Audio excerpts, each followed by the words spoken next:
Record. There we go.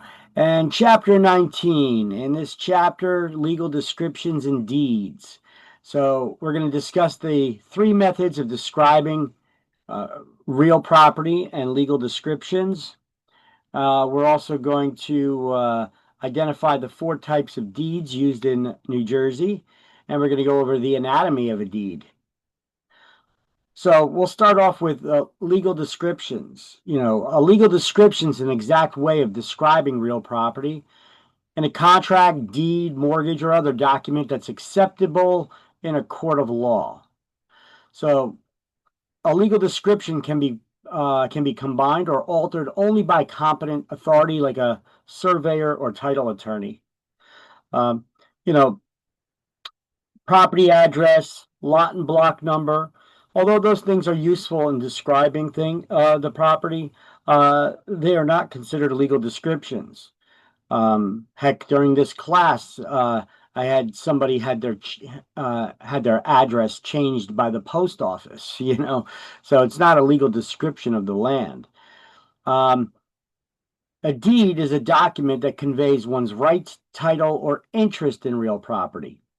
A partial ownership interest, air rights, subsurface rights, mineral rights, things of that nature. They must include adequate description of the land that's being conveyed or the right.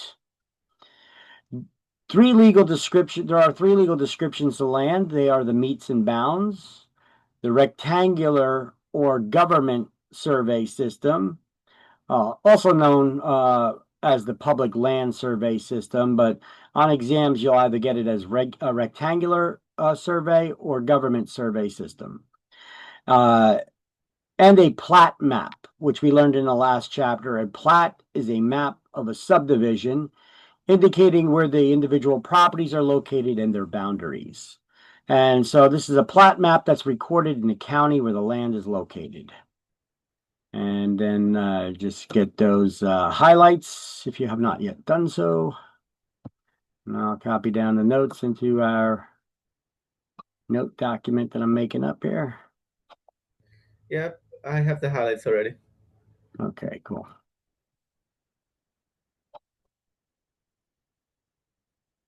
So the legal description should always include the name of the county and the state where the land is located. We have several municipalities here in New Jersey that they share the same name.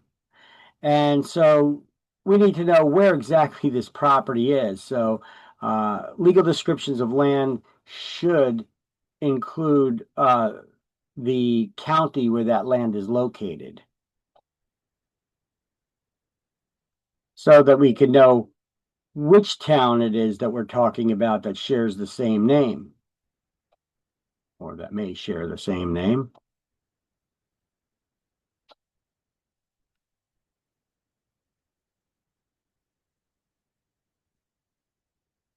So a benchmark, these are just some of the terms that we're going to need to know. So I pull them up a little bit early instead of them mentioning it later after they mentioned it a couple times. We'll go over the definition first. What is a benchmark? A benchmark is a local permanent marker that aids surveyors in their measurements, which could be based on those markers. Rather than the actual benchmark, which could be miles and miles away. So it's just a local marker and it aids surveyors in their measurements. A datum is a measurement of elevation, and the point line or surface from which elevation is measured according to the United States Geological Survey, the USGS, who defines zero datum or zero at sea level at New York Harbor. So that's zero elevation is the mean sea level at New York Harbor.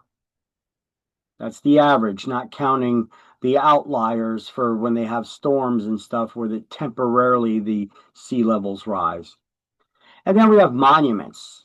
A monument is a marker at the corners of the property that marks the boundaries of the property.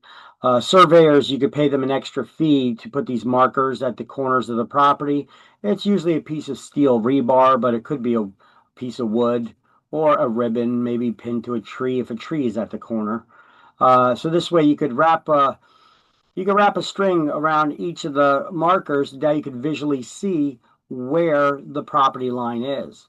It's other than just getting the map drawn out from a surveyor, it always is best to pay them the extra money to get them to put these markers in the ground, which we call monuments. So the property owner, if they want to put up a fence, they want to put up a shed, they know where their property line is. And they usually bang these steel rebar pieces below the level of the grass, a couple inches, so that you don't run it over with your lawnmower or bump into it or have anybody be able to move it. Okay, so they bang them into the ground at each of the corners of the property, and then they usually countersink them into the ground, into the soil. So they're always there. You could probably find them with a metal detector from a previous surveyor. But you would have to pay the surveyor an extra fee to put each one of them in the ground.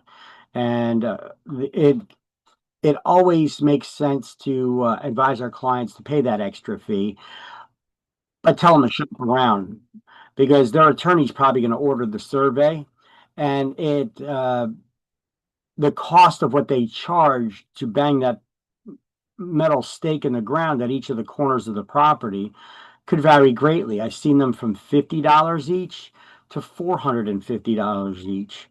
So it could vary greatly. So advise your clients to check with their attorney what survey company they're going to be using so that you can find out how much they charge to put those markers in the ground because it could be costly.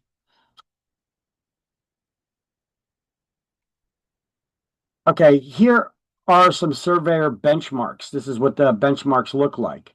And they're usually countersunk into into a rock or stone. You could be out hiking in the wilderness and come across these. As surveyors mapped out our country, um, they put markers in the ground all over the place. There's one from 1947. Can't read the date on that one.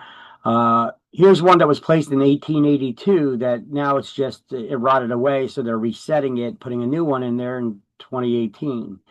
Here's one from 1933, and here's another one. It looks like it's just a sign, but that's another surveyor benchmark. Here's a few more. You got one in a brick here that at this particular point you are 348 and 3/4 feet above sea level. Here's one that looks like it's by a dam.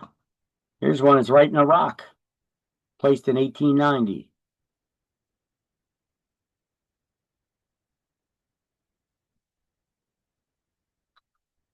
Here's one.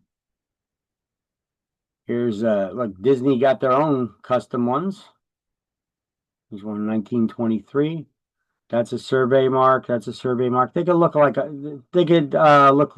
vastly different too. So okay, so here's like the old surveyor crews. You can see is always at least a two-man crew. In this picture, well, it's an old picture. The guy's even fading away. So, on the way, here's some surveyor tools. You know, a chain. A chain is a specific length, but it is what it sounds like. It's just a chain that it's two-man crew. They stretch out that chain and pull it so that they could take measurements. And this is how they mapped out the entire country, walking the country, stretching out that chain, and doing making maps to do the layouts. The state, county, municipalities, the country's borders were all mapped out with surveyors' chains and tools like this. You got a compass. Not sure what this one does, but an acre, here's some units of measure we'll need to know. That an acre is 43,560 square feet in an acre. A township is 36 square miles. And a section is 1 square mile. When they talk about a township, they're not talking about the name of a town, that goes by like Woodbridge Township or Edison Township. They're talking about, they're not talking about the municipality, they're talking about a unit of measure. So when we're talking about surveys, we're not talking about the form of government to run a municipality. We're talking about the units of measure. So we need to know there's 43,560 square feet in an acre. There is 36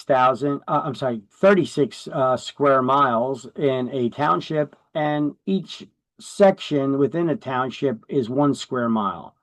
So there's 36 sections within a township. Got it? And these surveyor chains, well, they could be varying length. You don't need to know these things for exam, but they could be 33 feet or 66 feet. The surveyor would just need to note on their survey which chain they use because they mark their measurements as being so many chains in length. 1 square mile, 640 acres. Don't need to know that for exam. Neither do you need to know that a hectare is 100 meters by 100 meters. This is 2.47 acres. All right.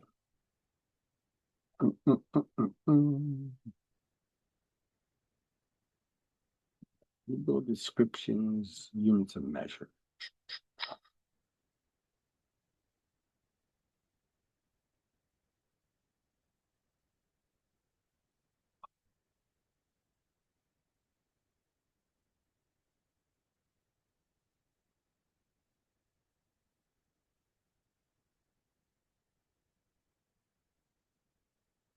And so once again, benchmark, it's a local permanent marker to aid surveyors in their measurements. You have the datum, that is a measurement of elevation, and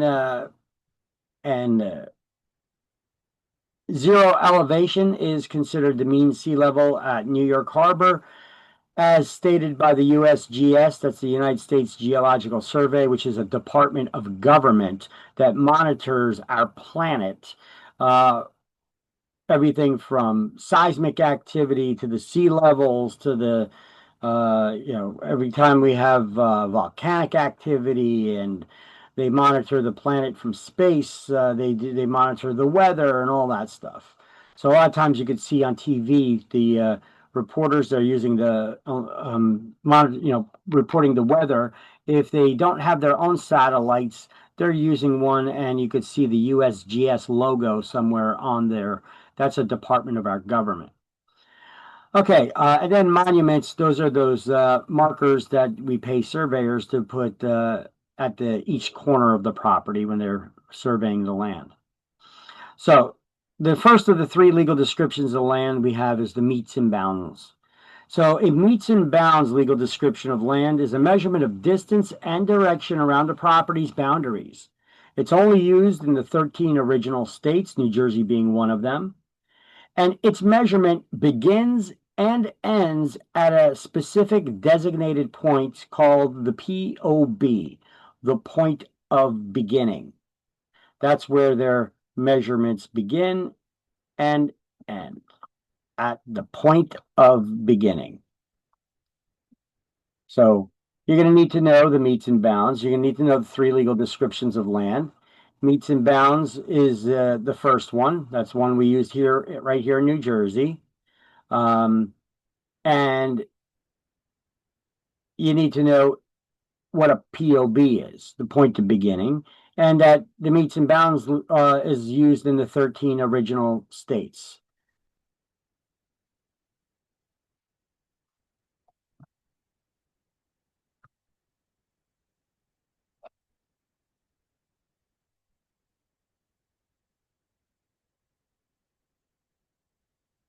All right.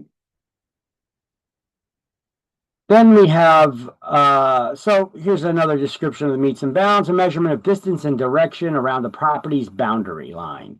The measurement begins and ends at a designated point of beginning, the POB. The surveyor's measurement can proceed clockwise or counterclockwise around the property as long as the surveyor notes which direction that they're going in. It doesn't matter which direction that they measure it. but they must continue in that direction until they close the loop, ending at their starting point. They got to end where they start. And so they start their measurement at one point, one corner of the property, and then they will end it there as well when they fully circle the property. And then monuments are used to establish real estate boundaries. Those are the surveyor stakes and ribbons that they pound into the ground. So here's a little tip. The real estate agent should advise their clients to shop around for surveyors, ask how much they charge to install monuments at each of the corners. This is a separate charge from the survey itself, and the cost can vary widely, and they can negotiate or shop for before the survey is done. They'll need they will need those markers at some point in time if they wish to put up a fence or a shed or do any construction to see where their boundaries are, which may be beyond the scope of most people's ability simply by looking at the survey map. So there's that tip there for you. That's part of the meets and bounds.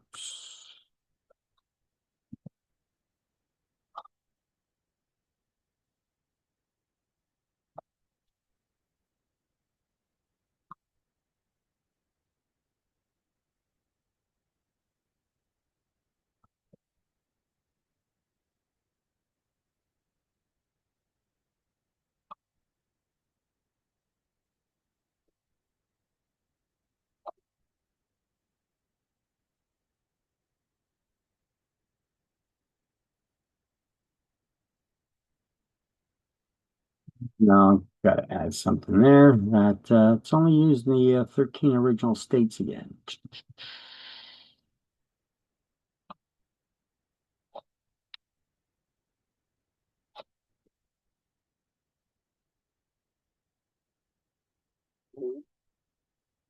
Oh, it's okay. So meets and bounds, let's do the highlights of it now.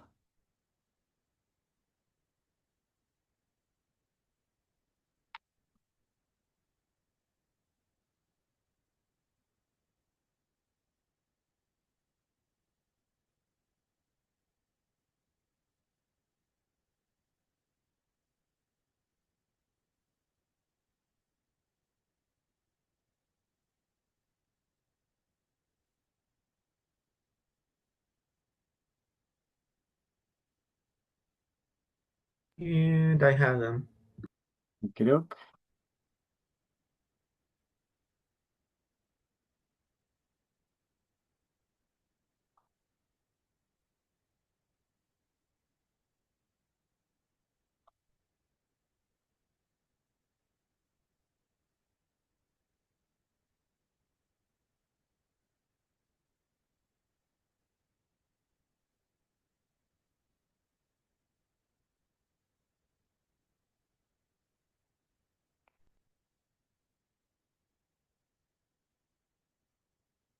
All right, so the meets and bounds survey would look like this. This is a survey of a property using well, this is a survey of a property. This is my property, actually, where a surveyor, I'm on a curved street. So as you can see, the surveyor doesn't just measure straight lines. They got to measure curves and the arch of the curve, the length of the arch of the curve, the radius, the diameter. You know, they get into some. They got to really know their math to be able to be a surveyor. And then they also got to be familiar with cartography, making of maps. Um, and then they're showing like all the boundaries and everything that's near it, the neighboring lots and blocks, you know. Although he screwed up on mine here, he wrote down I got an asphalt driveway when I actually got a concrete driveway, but okay, whatever. Um, but he makes notes of everything, the walkways, you know, the steps, you know, the walkway around back, concrete patio, I got a wood deck, pavers, the shed, you know. He also makes note that the neighbor's fence is actually on my property by about a foot and a half. So they make note of all of these things. And here's the way that a legal description of land could read. This is the legal description of land for my property, actually. At one point, every section of town is going to be uh, part of a subdivision. And then they just add one subdivision to the next subdivision to the next, and pretty soon you got a city, you know. And you know, the whole area where my home is, where I live, it used to be a golf course, and then that land was converted to real estate, you know. So the wordings that they use can change a little bit over time, but it basically it's worded like this, you know. All that tract or parcel of land seems kind of cryptic the way they write.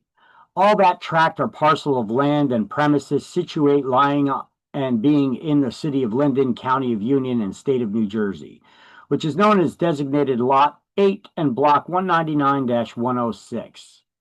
I guess that's what the developer's lot and block number was for this entire area, which was a huge area where there's now many, many, many, many homes on it.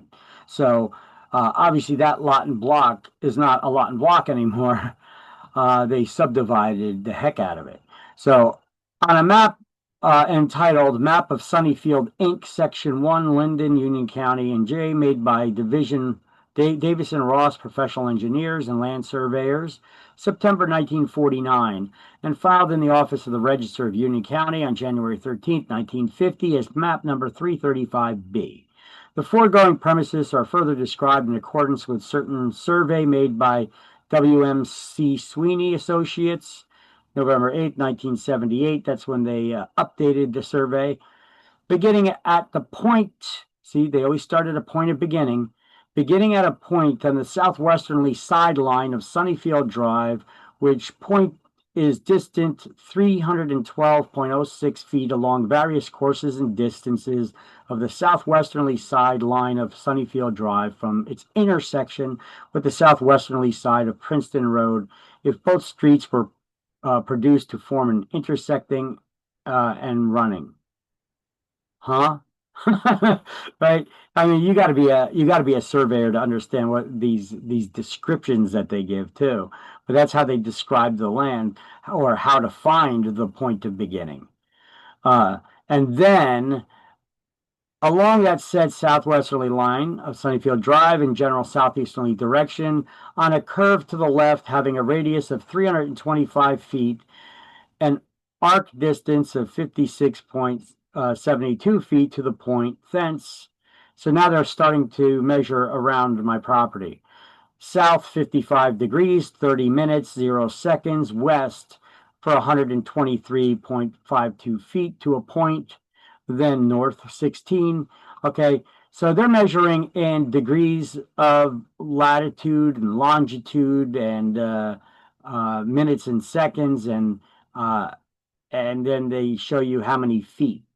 Okay, so you can see 123.52, 78.74, 105. So the length of the lot on the two sides is not even. So if we were actually go back to the previous slide and look at it, you could see that they're not even, right? So look, this one is 123.52, and this is 105 on this side. So that's the way the surveyor takes their measurements. So this is the way a legal description of land would read.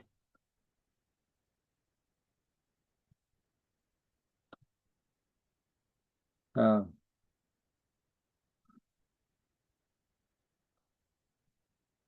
let me get to it.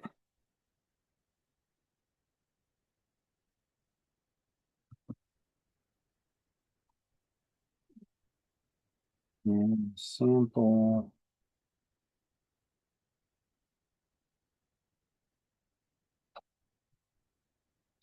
survey.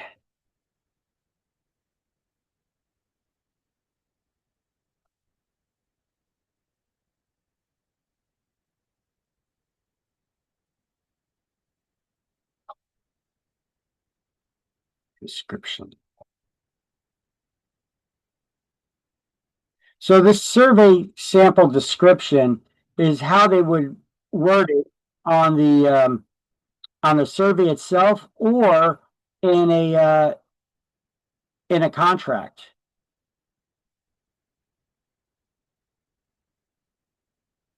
And then here's the tax map here for that same property. This is what a tax map would look like, the municipal tax map, which basically is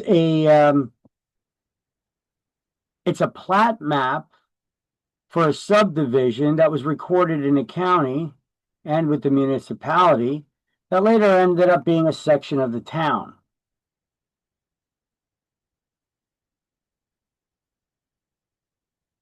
And then we have the map here. And then we have the lot and block map.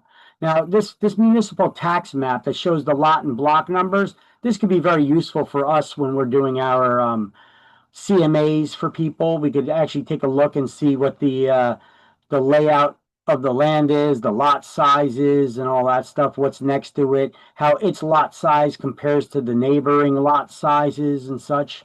So that could be useful for us as real estate agents as well.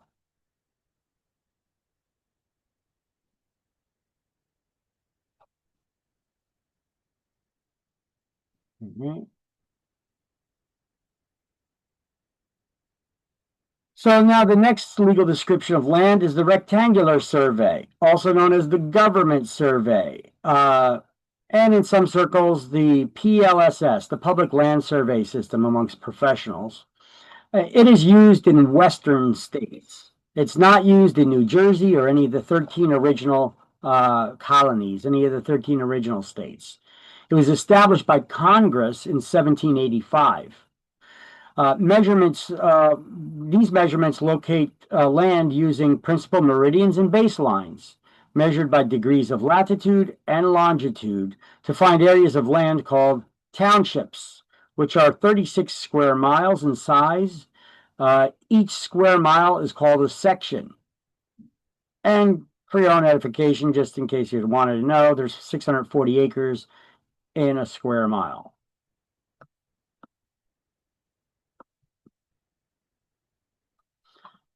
And it looks like I got to keep correcting my mistake here with the proper key. There you go.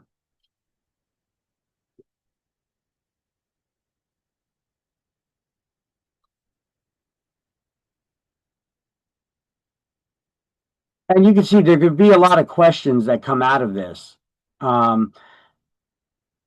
What is the legal description of land that's not used in New Jersey or the 13 original states? The rectangular survey or government survey. Which legal description of land was created by Congress in 1785 or by Congress, period? The rectangular or government survey.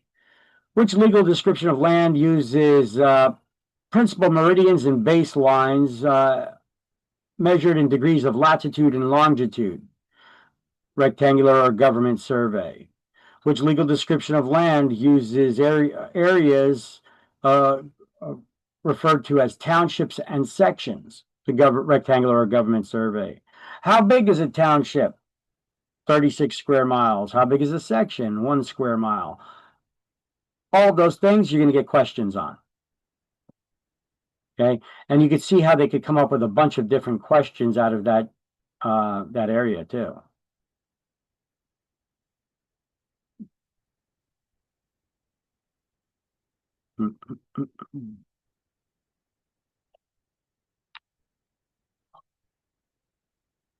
So that is the rectangular government survey.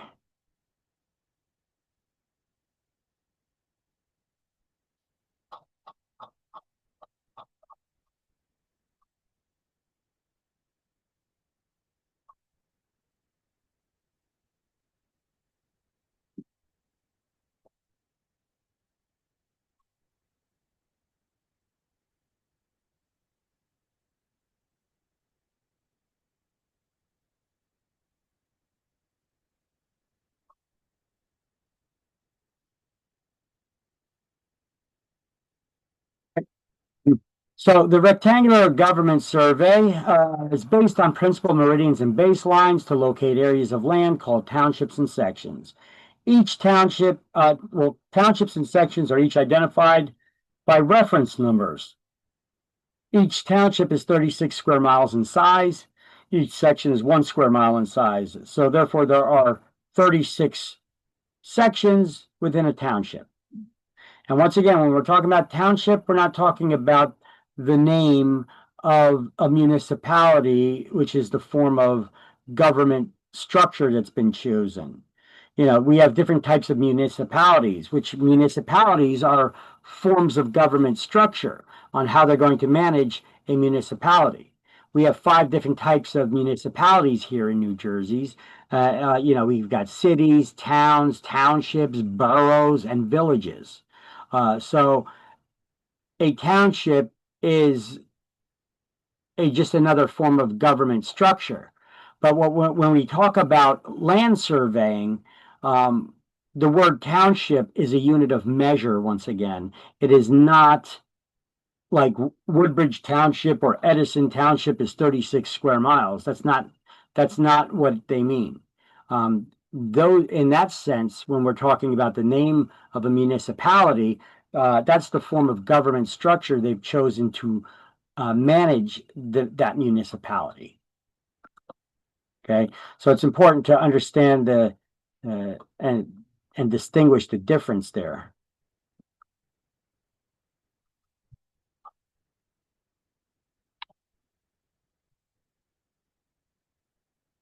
Okay.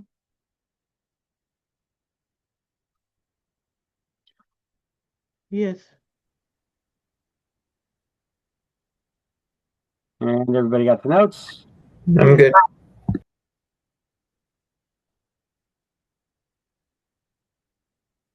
And we continue on. So let's do these notes as well. Page 355.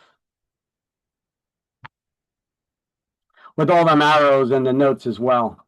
Because this is the way that a legal description of land for the government survey would read. The SE quarter of the SE quarter of the SE quarter of section 1 would be 10 acres square.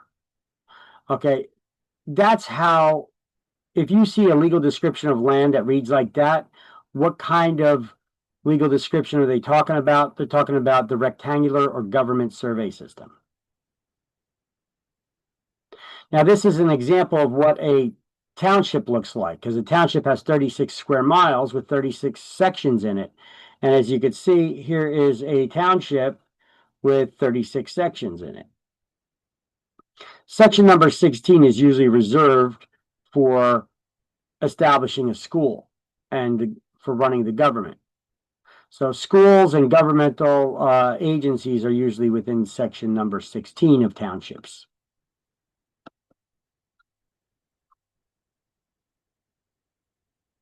Or 16 reserved for school and 14 for government use.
I have the highlights. Okay, everybody got it?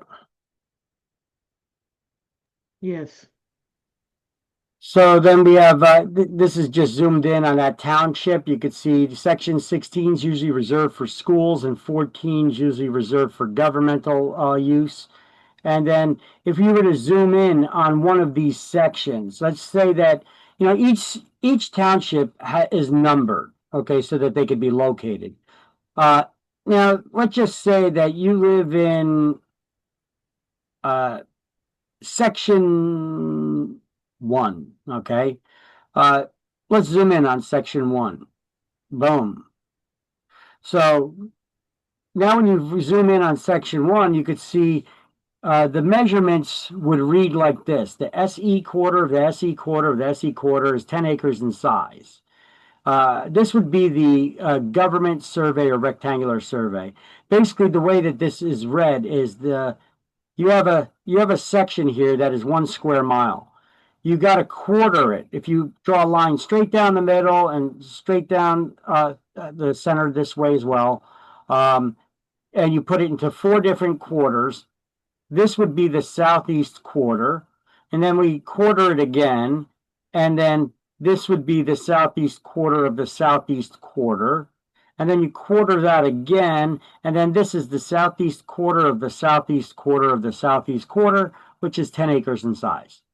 So you could see the difference in how the survey would read on a survey map.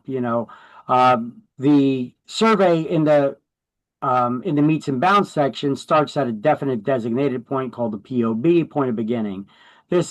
The government or rectangular survey starts by reading out the SE quarter of the SE quarter of the SE quarter is 10 acres in size. That's the way that would read.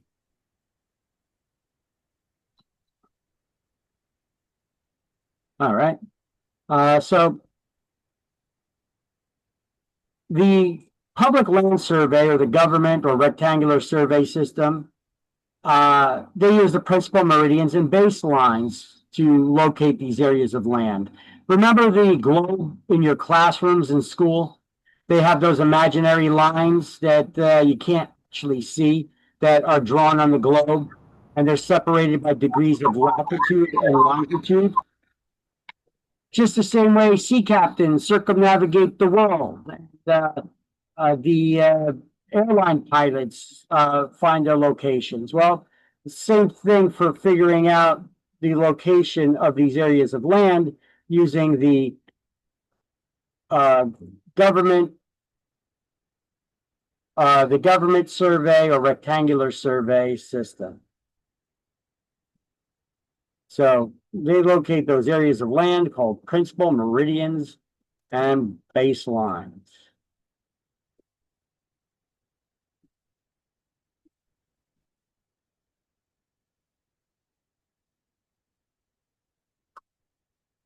And I'm just going to take those pictures right now and put them in the slideshow.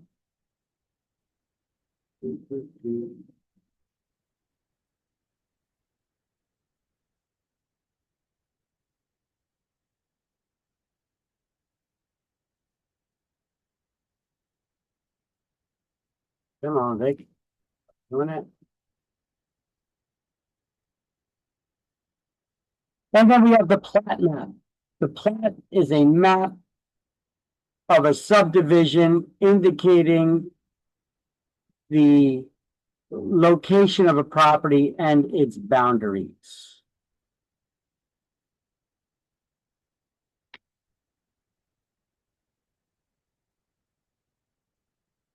And so we went over this in the last chapter. So when we have we have a subdivision.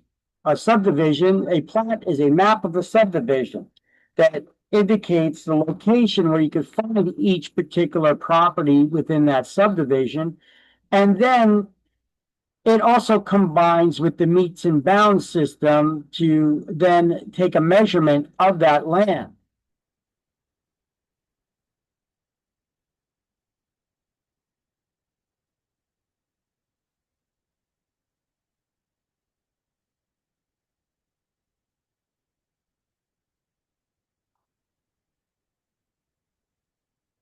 And it needs to be recorded in the county where the land is located to get all the approvals before you even do the construction. So a plat is a map of a subdivision. So these are the three legal descriptions of land, and this is everything you need to study for legal descriptions. You need to know benchmark, datum, monument, meets and bounds, point of beginning, which legal description of land is used in the 13 original states, which one is not, which one was created by Congress, which one uses degrees of latitude and longitude and principal meridians and baselines and sections and townships, and what is a section and township, and then the plat map.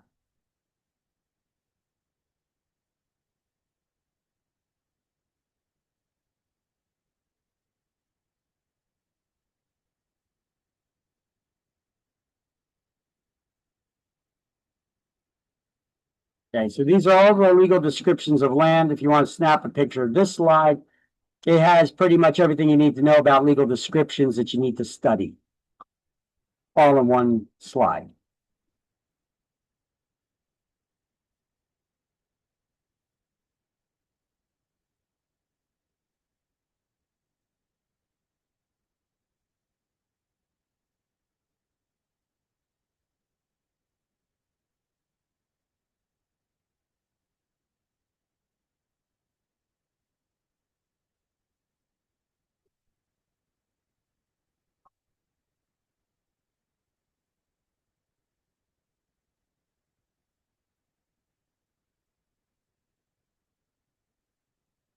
Everybody's got a picture of this because this is your notes all in one place, easier to Yes. navigate here.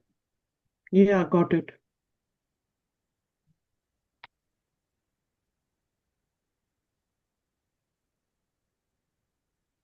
All right, so a plat of a subdivision is the map of a subdivision to locate the individual properties by lot and block number, and then combines the meets and bounds measurement of each individual of the property's boundaries. Every municipality consists of many subdivisions that were built over the years as the municipalities are being developed. Tax maps are basically all of the subdivision maps that are then put together, linked together. Description of land designated by lot and block number in order to locate areas of land on the map. The plat map of a subdivision, land is divided into blocks and lots and indicates the streets, access roads for public use, etc.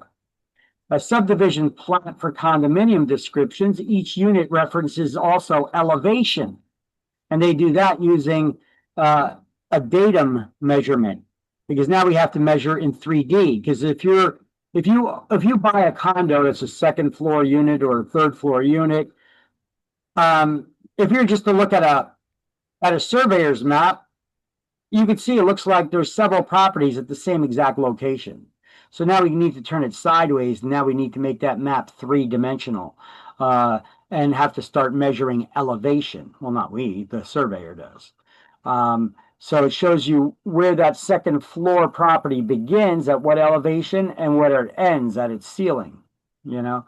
So that's the surveyor's job to do that. And what is zero elevation?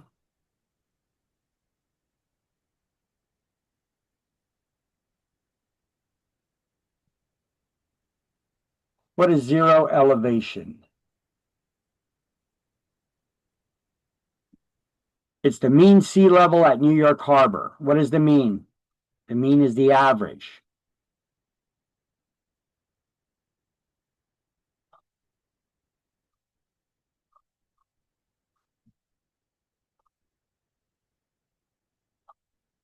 Oh, I did not put that in there.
So.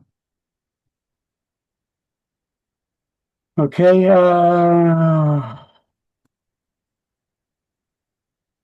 think I got the notes here. Let me see. Plats, map of subdivisions, located in properties.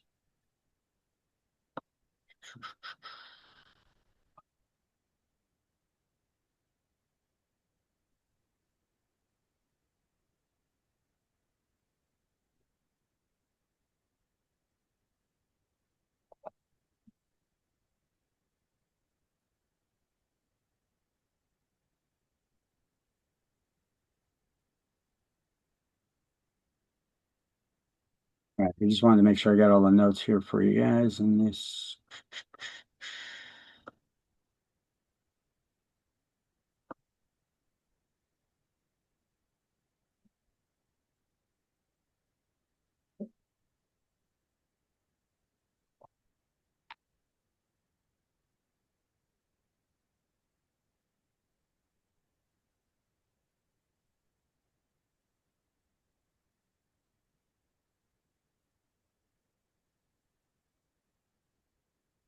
Okay, now we're all set. So here's an example of a plat map. Here's several different plat maps actually for smaller subdivisions. And then we have other plat maps on page 343, 356, and 371. I think there's another one somewhere in this book, but either way. So let's just highlight in the book on page 356 a plat of a subdivision, and right next to that, that's a map of a subdivision. And then highlight a subdivision. Plat of a subdivision is filed with the clerk in the county where the land is located.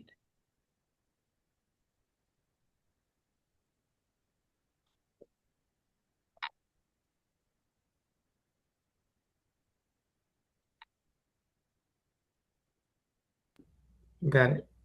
Yeah.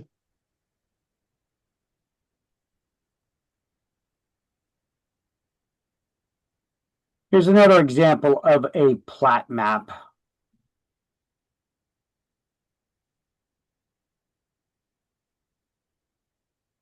This is a small plat where somebody maybe had a large lot and then they subdivided it for their own use, and they made a 8 individual properties out of it, and probably built 8 houses on it.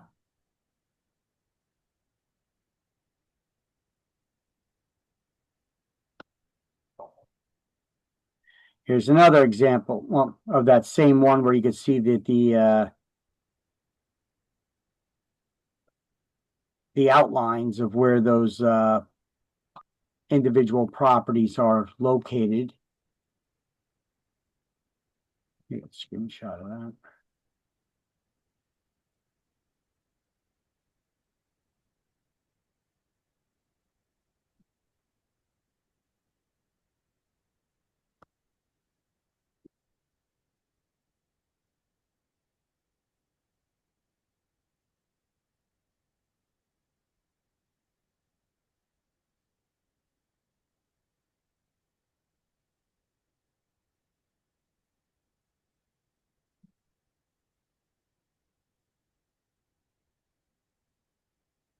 Okay. And here is the municipal tax map where you can see a bunch of different blocks. And each block consists of consecutively numbered lots. You know, they start at 1, 2, 3, 4, 5, 6, and it goes all the way around. 1, 2, 3, 4, 5, 6, all the way around. You know, whether it's one of these rectangular shaped blocks or if it's a different layout of the subdivision, where they've got the curvilinear pattern here. And then you could still see 1, 2, 3, 4, 5, 6, 7. You know, all the lots are numbered all the way around, but they still got the block name. And you can see the map numbers in the corner. And you see it says sheet 30 over here, sheet 22 over here, sheet 24 over here. If you take all the different tax maps, you could put them together and then create the big overall map of the entire city or municipality. This just so happens to be the example I'm using here in Linden.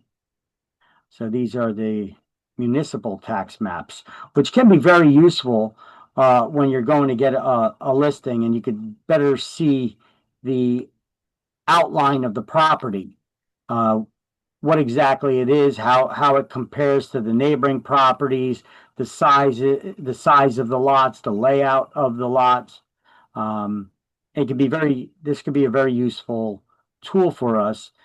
And most MLSs will give you the access to this, where you could get access to municipal records, including the maps like this. All right, so a surveyor is the one that makes these maps up, and surveyors are licensed. They prepare a survey. They show location, dimensions of the parcel of land. They show the location, size, shape of the building and the lot. When are surveys used? Well, conveying a portion of the lot, placing a mortgage, determining legal descriptions, subdividing land, or when you're doing any construction. You know, I'm going to be tearing down my shed and putting up a bigger shed. I need to get the survey. That's why I got the survey, so I could show the municipality where I'm exactly putting the shed, and where it's going to be set and whatnot. So it's not so they know it's not. I'm not building it over the property line or anything.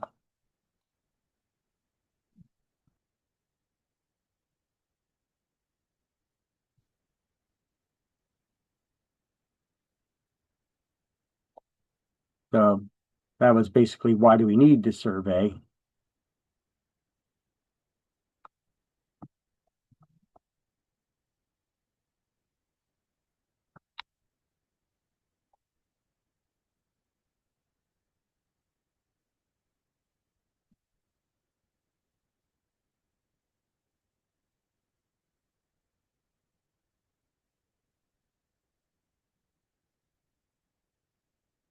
If I can catch up here with the notes.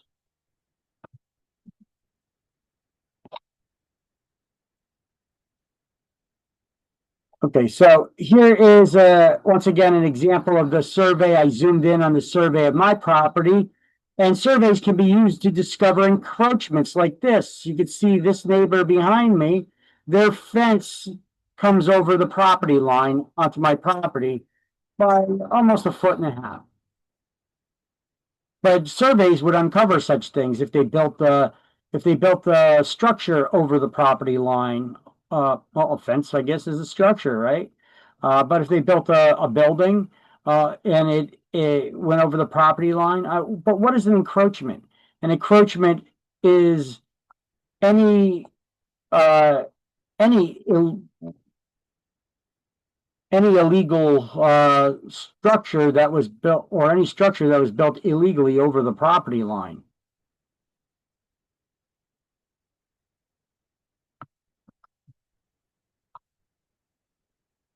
And here you can see they got the fence that goes clearly over the property line as outlined by the survey.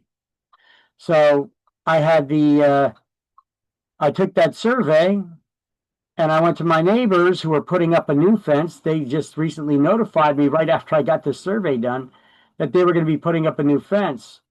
And so there would be a couple of days where we would not have a fence in our backyard.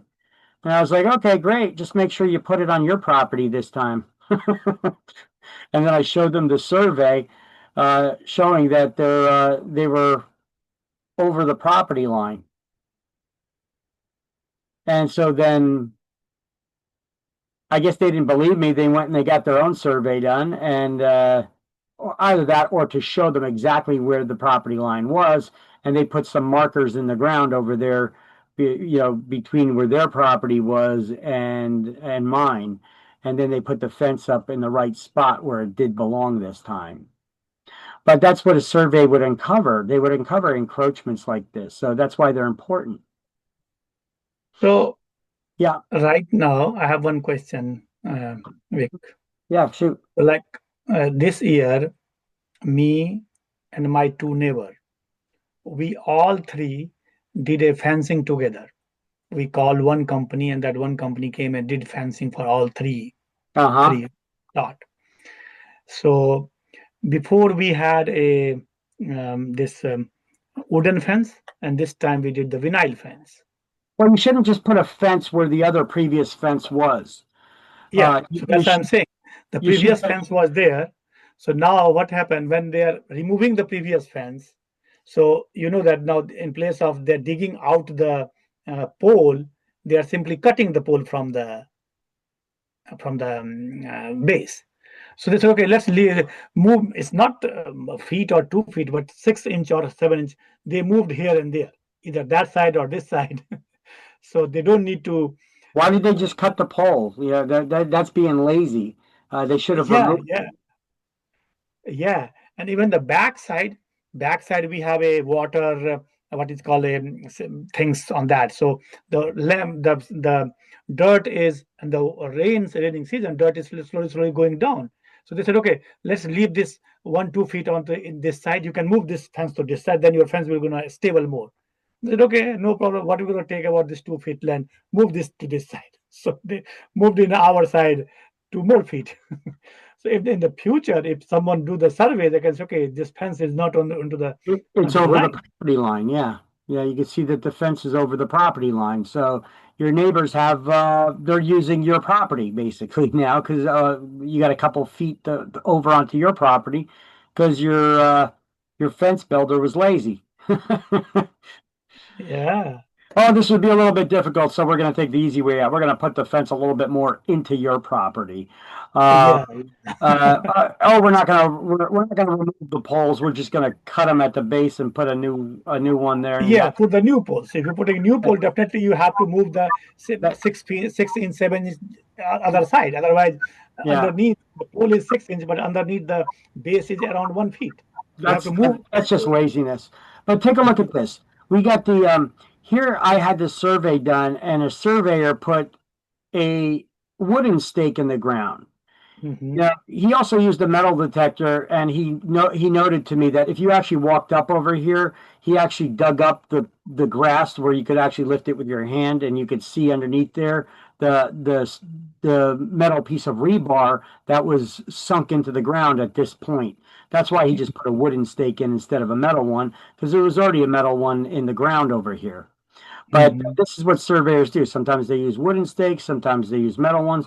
And if you wrap a string around this and all the way to the one all the way in the back, you can see where the property line is. But why did Mhm. they put that survey marker so far away from the curb? Mm. Look at that. Look how far away from the curb they put the survey marker and then the other one down there. Mm. My property line's over here. Why do they put it all the way over there? Well, you find that they often do this because the municipalities usually have uh, a right of way or a an easement right for the first at least the first 6 feet. I think it's about the first 6 feet of the property. Uh, Mm. so they could put in a utility line, a telephone pole, even though this one should be getting moved. They got to contact the power company. They were supposed to have moved this already. So they were supposed to, you got maybe in the ground, you got water pipes, you got gas lines that lead to your house from the street, right? But Mhm. usually they're running underground over here or in the street, and then they break off and they branch off to each property. So I got the water line is about right over here, and then the gas line is over here. Here's an area where a tree was. It fell down, and then they had to cut it up. And if any of you picked up the book at my house, you know that this tree doesn't isn't there anymore either. Yeah, yeah. I noticed there's no tree, nothing. Yeah, no tree. They cut them both down because they both got messed up during storms. So they ended up cutting them both down. Although they never put dirt over here and planted seed like they were supposed to. So I got to go and get some and get that taken care of. And this was obviously in the fall, a little bit colder. The grass changes the color, doesn't stay green year round, this type of grass. Um, so but that's how the way the survey markers work. You can see from the different angle here. You know, there's a survey marker there, survey marker here. Look how far inland it is. You know. Yep. Yep. Okay, so once again, that's the municipal tax map. I get a couple of these sample pictures of these survey markers. What do we call those survey markers that they put in the ground at each of the corners of the property? Might as well quiz you on that in the meantime. I don't know. They call them benchmarks. Benchmarks. Yes, benchmarks. One of our Mhm. benchmark.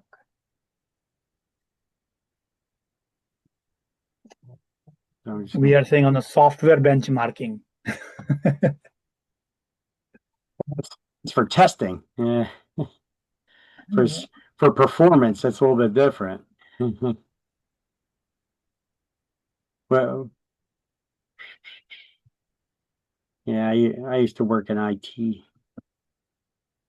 Yeah. ISO benchmark, SOC 2 benchmark, HITRUST HIPAA benchmark.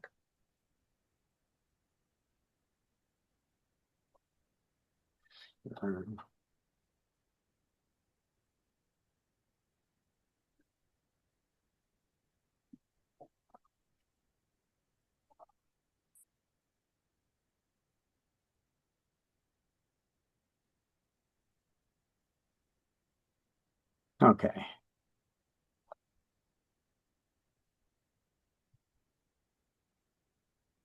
So, how do we measure elevation? Well, by a datum. A datum is a point line or surface from which elevation is measured, and the zero elevation is the mean sea level at New York Harbor.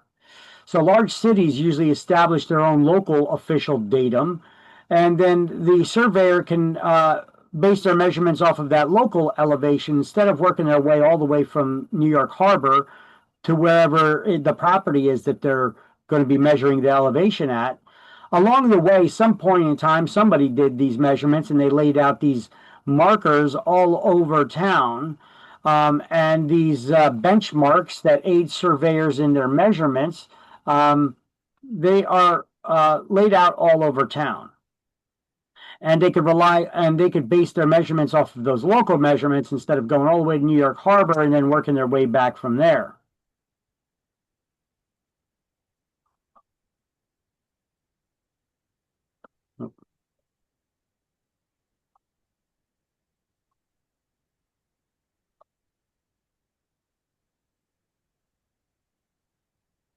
Right. Did I call those property markers before a benchmark? I'm sorry, I was wrong. I screwed up there. Those were actually the markers that the surveyor puts in the ground. They're called monuments.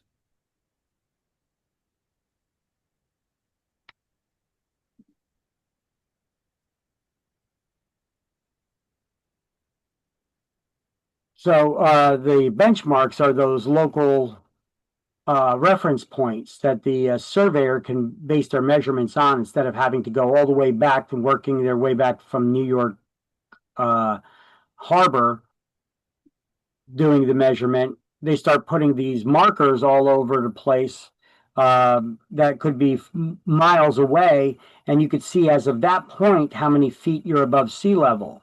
And then you could base your measurement, you could work your way back to the property from that point instead of all the way from New York Harbor. So you see how these benchmarks can aid surveyors in their measurements? Mm-hmm. It makes the life a lot easier, I guess, for them. So the datum. Yeah, so this is the benchmark. Mainly the starting point is the benchmark call, correct? It's zero elevation, or whatever the elevation is at that point. They could use that as a local reference point instead of the actual benchmark, which may be many miles away. Yeah, yeah. So once again, that measurement of elevation, that benchmark, is a point line or surface from which elevation is measured. You guys got these highlights? Yep, yes, sir. All right. And once again, we have this, hold on a second. I have to just replace this slide with the one that has all the corrections on it. Otherwise, I'm going to be correcting every single freaking slide here.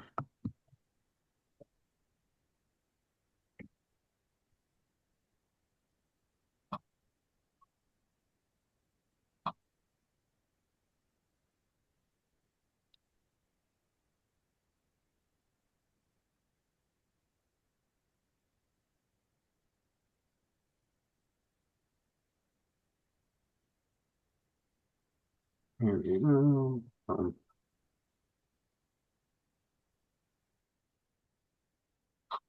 right, so that's that one more time. So if you have not taken this picture of the slide yet, I suggest doing so that you could study it. You need to know the legal descriptions of land. A benchmark is that local permanent marker that aids surveyors in their measurement. Datum is a measurement of elevation, and zero elevation is the mean sea level at New York Harbor. Those local benchmarks may have a measurement on there. It tells you as of this point, you are so many feet above sea level, or you are where you are on the planet, so many degrees of latitude and longitude. It'll tell you exactly where you are. And then the monuments, these are those markers that the surveyor bangs into the ground at each of the corners of the property. Some properties have more, some properties have less than 4 markers. Not every property is a square or a rectangle. Some of them have more shapes than that. Like mine, I'm on the bend in a road. I still have 4 corners, but I'm at a bend, so they also have to measure an arch. And then we have meets and bounds legal description of land. This is used in the 13 original states, New Jersey being one of them. And its measurement starts and ends at a definite designated point called the POB, the point of beginning. You need to know meets and bounds used in the 13 original states. And it's one of the oldest forms of measurement that they used to use all over the world. Or they still do use in Europe and other places. They use the meets and bounds system. And then our politicians here in Congress, when the United States was being formed after those first 13 states, they came up with a new way of measuring land. They called it the rectangular survey or the government survey system. This was established by Congress in 1785. It is not used in the 13 original states, and it uses degrees of latitude and longitude and principal meridians and baselines and townships and sections as units of measure. A township is 36 square miles in a section, or 36 square miles, or sometimes it could be expressed as 6 miles squared. And a section is 1 square mile. And then a plat map, which is a map of a subdivision. And this often combines legal descriptions because plat maps often, at least here in New Jersey, also measure the distance and direction around the property using the meets and bounds system. And that's exactly what meets and bounds means. Look, meets like meters, that is distance, and bounds, the boundaries, the direction around the property. So meets and bounds. So a deed is a written instrument. Now we're going to get into deeds. We're done with legal descriptions of land. Now we're going to get into deeds. What is a deed? It's a written Here are instrument the that restrictions transfer on the a title. house.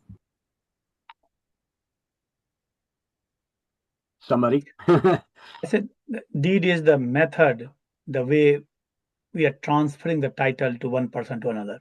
It's the document that's used to transfer one's rights, title, or interest in real property. Interest, yeah. It could, Yeah, rights, interest, and interest title. could be a partial ownership interest. You could be co-owners with somebody, so you only have a partial interest in the ownership. Title is ownership, and rights could be air rights, mineral rights, or rights to use the land for another specific purpose. They are created or transferred using some sort of a deed to convey that interest or right or ownership. Would a deed also be like restrict use of property for future owners, or is that a restrictive deed? No, that's just something that is written into the deed itself. You're talking about the restrictive covenants, right? Yes. The deed restrictions, those are restrictions that are written into deeds. The deed restrictions are restrictions that are written into the deed itself. Oh, okay, got it. So you're on the right track there, but it's just a restriction that's written into the deed. But Got it. Thank you. deeds are documents that are used to transfer all this information, but it's transferring one's rights. But can those rights be ever limited? Yes, they can be limited. And where would that limitation be stated? Well, it would be written into the deed itself. So that's what you're thinking right there. That's where you're coming from. Got it. Thank you. You're welcome. Don't worry, we're going to get into deeds pretty deep right now. Okay, so the parties to the deed are the grantor, who is the owner, who's granting their ownership, whether they're selling the land or giving it. Then you have the grantee, that's the one who's receiving it. Remember, words that end in OR is the person that's giving, the words that end in EE is the one that's receiving. So the grantee is the buyer, the one who's given the land, who is acquiring the title. So the seller, who is the grantor, must sign the deed in order for it to be valid. Now, signatures of the grantee, the buyer, is not a requirement to make the deed valid, but the grantee must be named in the deed. So a seller has to sign the deed. Seller is the grantor. They must sign the deed. The buyer, the grantee, does not. But they should be named in the deed with reasonable certainty so that they could be readily identifiable. And then the deeds don't need to be dated because the transfer of ownership takes place upon delivery and acceptance of the deed itself. That's when the transfer of ownership takes place. When the seller gives the deed to the buyer and the buyer accepts the deed. That's when the transfer took place. So this is why deeds do not need to be dated. However, if you want to record the deed in the public record, then the buyer, the grantee, needs to sign the deed, and their signatures need to be acknowledged. Acknowledging, what is an acknowledgement? It's to prevent forgeries, to confirm the identities of the people who are signing the documents. And this can be done by a notary, a judge, attorney, or other trusted person like an elected politician. Trusted person, there you go. Before it can be recorded in a public record. Now, deeds are valid even if not recorded in a public record. It is, however, in both the buyer and the seller's best interest to ensure that those deeds are recorded. Why is that? Well, if somebody trips and falls on the property, who are they suing? They're suing the person that's listed in the public records as being the owner.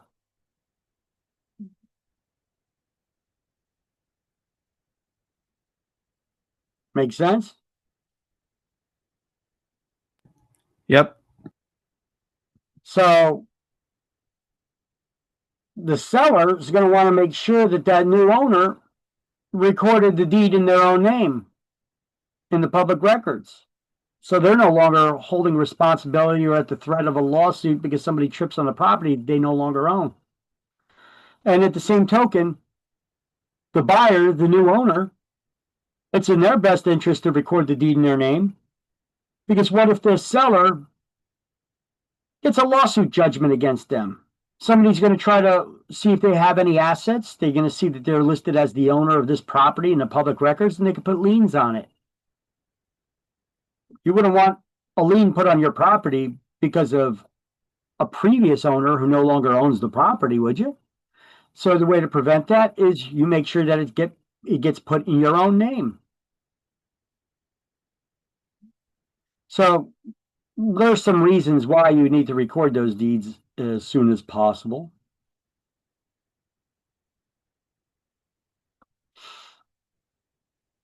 Okay.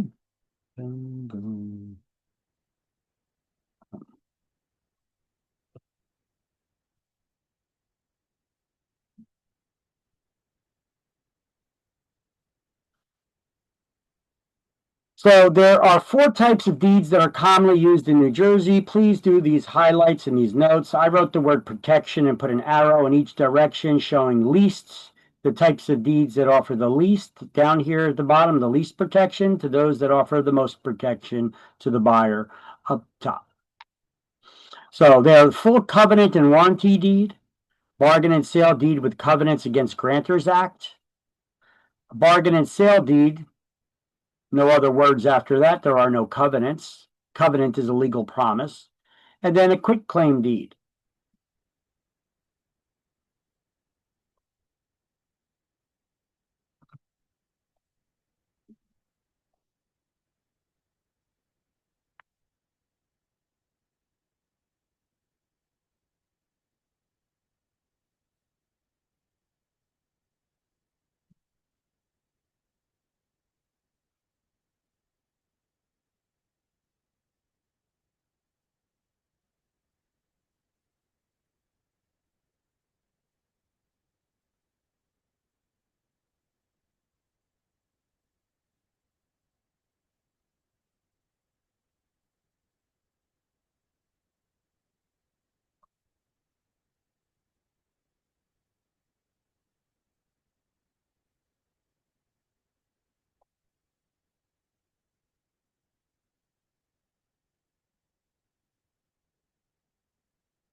Let me know when everybody's got that.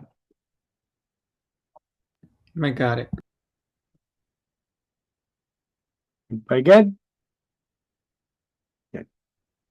Okay, so there are 4 common types of deeds used here in New Jersey. Here, this slide shows you the grantor is the seller, the grantee is the buyer. We have the deeds that offer the least protection to the deeds that offer the most protection here. And we start off with the warranty deed, which also goes by the names general warranty deed or full covenant and warranty deed. So what is a covenant? It's a legal promise. So it's a full warranty deed. And then we have a bargain and sale CAG type deed, which also goes by the name, which CAG stands for covenants against grantors. And bargain and sale CVG. So sometimes it's expressed as a bargain and sale CVG instead of CAG. So it's covenants against grantors or covenants versus grantors. You guys ever see lawsuit paperwork? Sometimes somebody's getting sued and says this person against that person. But then again, sometimes it could use the verbiage this person versus that person. That's the only difference. It's the same thing. It's just a different variant of the wording that they use. And it's also referred to as a special warranty deed or a limited warranty deed. because with a bargain and sale CAG type deed, these types of deeds right here, the owner's just saying it's not a full warranty. They're just saying, hey, as long as I've owned the property, I have done nothing to encumber it. I'm not guaranteeing the quality of the title as far as anybody who's owned the property before me. I'm just guaranteeing that as long as I've owned the property, I've done nothing to encumber it. So for anybody before me, you got to do your own due diligence and get a title search. And that's what we do here in New Jersey. This is the most common type of deed used in New Jersey, is a bargain and sale CAG type deed, which also goes by the name CVG, special warranty deed, or a limited warranty deed. And then we have a straight bargain and sale deed, or just bargain and sale deed. It comes without any covenants. There are no legal promises. The owner's just saying, the person that's selling the property is just saying that they have the legal right to sell the property. They're not guaranteeing the quality of the title. So this is sometimes used in auctions and called a sheriff's deed. And then lastly, we have a quitclaim deed. You don't even need to be the owner to sign a quitclaim deed. But a quitclaim deed can be just as effective in transferring the ownership as a full warranty deed, if the owner has all the rights in the property when they sign it. But a quitclaim deed is not giving any guarantees whatsoever. The person who signs it's not even saying that they're the rightful owner of it. All they're saying is, by signing this deed, you're just giving up any rights or interests you have in the property. You're quitting any claims of interest in the property.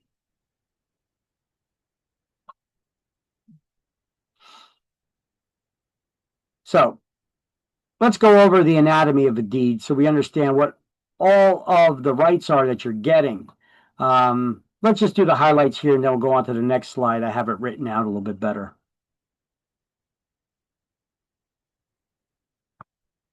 With a full warranty deed, you get all these covenants, all these legal promises with it, which we're about to go over. So just do the highlights and the circles and underlines and such, and then we'll move on to the next slide, which I'll fully explain there.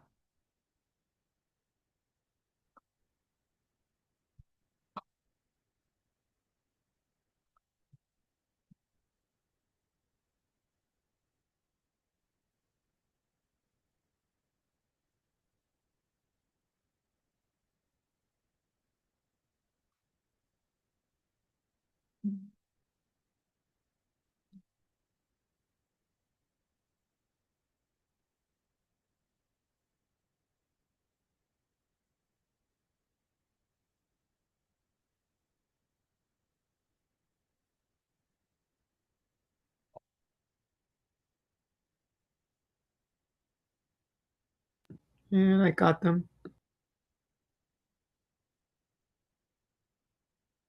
Okay.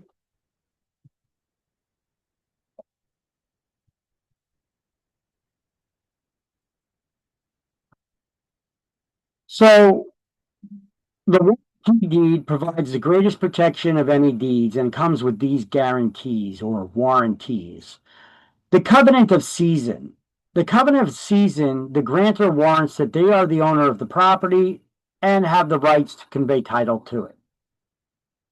The covenant against encumbrances. The grantor warrants the property is free from any liens or encumbrances, and they're willing to defend it. An encumbrance is a claim by another or a liability against real estate, such as taxes, judgments, liens, restrictive covenants, easements, licenses, etc., that may diminish the use or value of the property with which the grantee, the buyer, was not originally made aware of when they were purchasing it. A covenant of quiet enjoyment is a guarantee that the title is good against third parties that may step up and make claims of ownership against it, and that the seller will defend it in court if anyone claims rights or ownership in the property. The covenant of further assurance. The grantor promises to obtain any instruments needed to make the title good and produce evidence in court in case other people step forward and try to fight you on the ownership or that they have rights.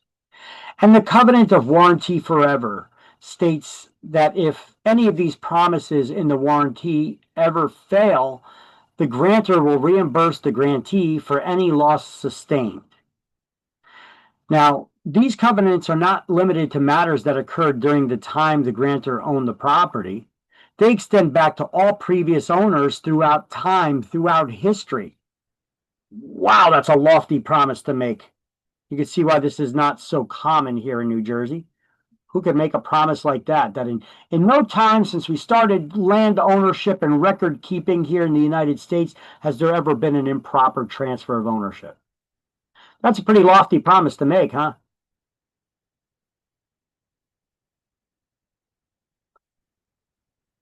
It used to be that we had to we as the real estate agents, when we're filling out the contracts, we had to fill in the contract the type of deed that's being offered. And I don't know which contract form system your brokers are using. They may have their own custom contracts that may still have a blank line on it that you need to fill out which type of deed the seller's offering or the buyer's asking for.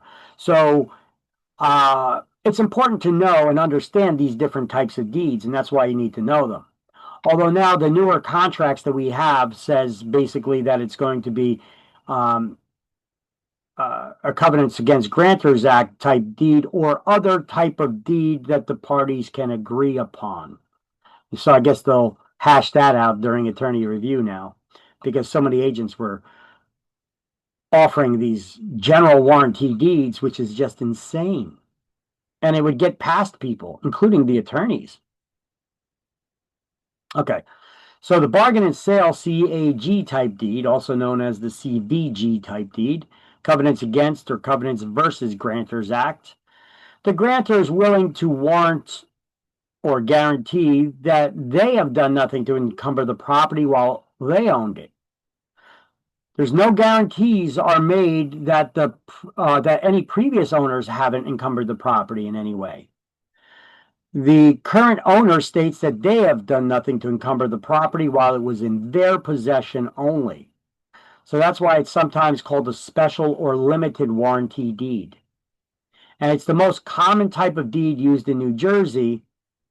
Plus, we get title insurance because we hire a title company to do the research to search throughout history to make sure there were no improper transfers before this seller is selling you the property, and then they're going to insure you. So you get a title insurance policy. Okay, so that's the bargain and sale CAG, Covenants Against Grantors Act, or Covenants versus Grantors Act.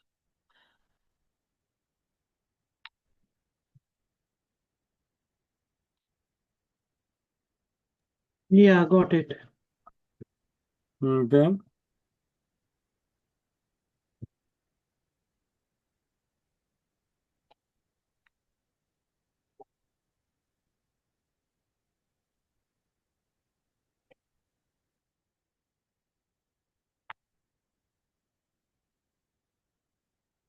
Then we have the bargain and sale deed, a straight bargain and sale deed. There are no other promises. There's no warranties that come with this deed. It's just it just says bargain and sale deed. It doesn't say CAG, CVG, or anything after it. It's just a bargain and sale deed, also known as a straight bargain and sale deed, without covenants. The seller that offers this type of deed is only saying that they have the right to convey ownership. There's no other promises that are coming with it. There's no express warranties as to the quality of the title, and the grantee, the buyer, has little recourse if defects appear later. So caveat emptor. That means let the buyer beware in Latin. Add that definition, that term to your definition list too. Caveat emptor, let the buyer beware.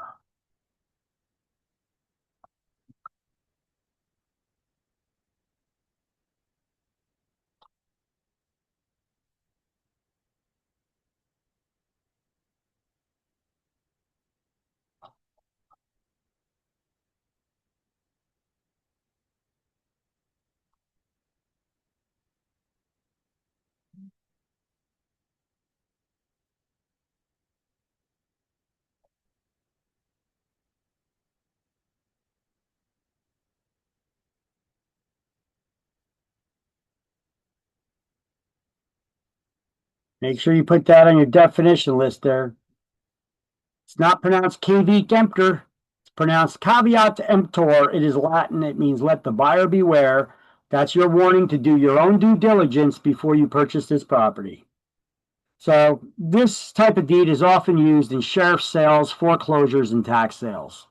They're only saying that they have the legal right to transfer the ownership of the property. They're not making any guarantees as to the quality of the title. And then lastly, we have a quit claim deed. What is a quit claim deed?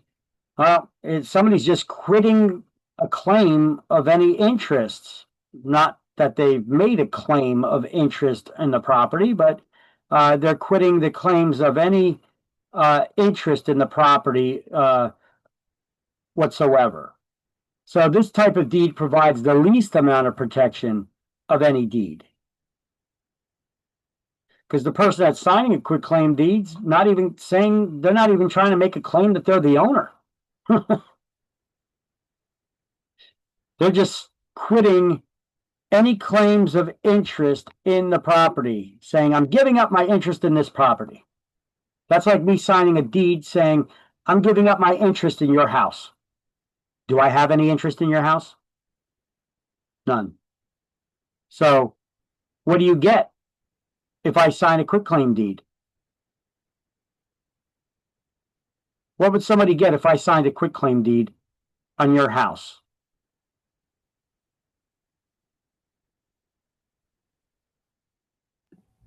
Just literally giving them the house, but like nothing else. They get nothing They get because I have no nothing. interest in your house. Right? So if I signed a quitclaim deed giving up my interest in your house, I'm not, the person who I give that deed to, they're not gaining anything because I do not have any interest in your house.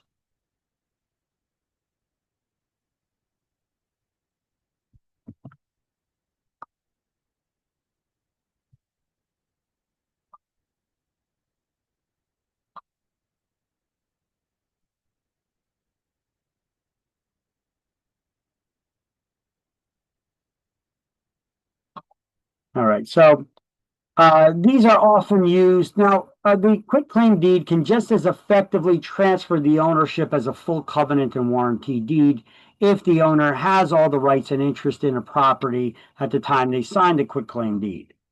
It is, however, most often used for simple transfers within a family, transferring property during divorce settlements, or it can be used to clear up clouds on the title, to clear up a break or gap in the chain of title. You know, what is a chain of title? It's where you search the public records and you can link one owner to the next. If you guys recall, we went over that in a earlier chapter. Don't worry, we'll go over it again. I think we skipped forward to do that. So you guys have these highlights on page 263 and 264? Yes. So know the four types of deeds and the differences between them. Their distinguishing characteristics, I guess you could say. So let's go over the requirements or the anatomy of a deed.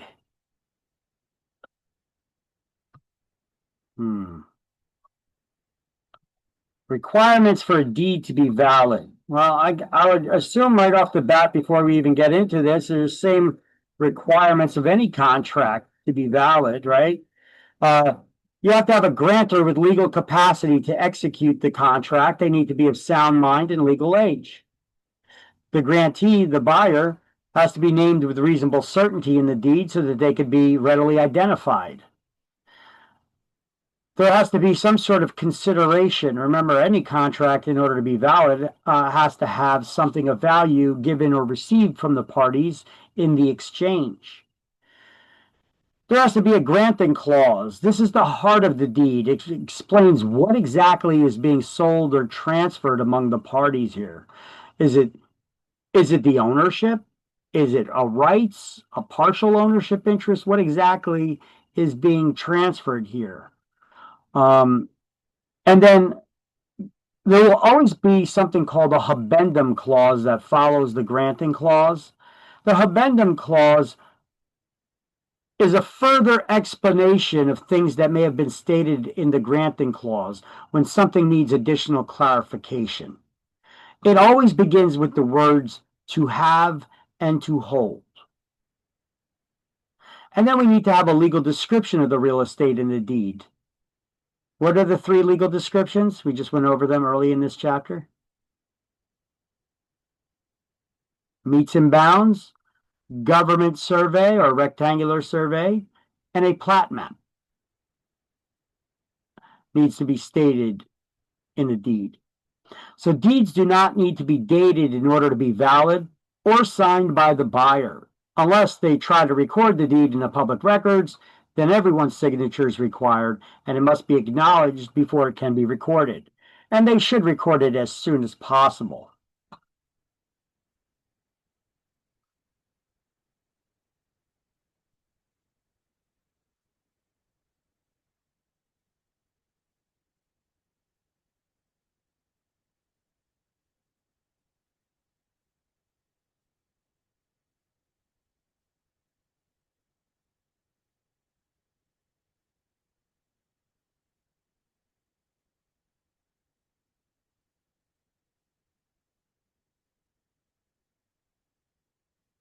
Right?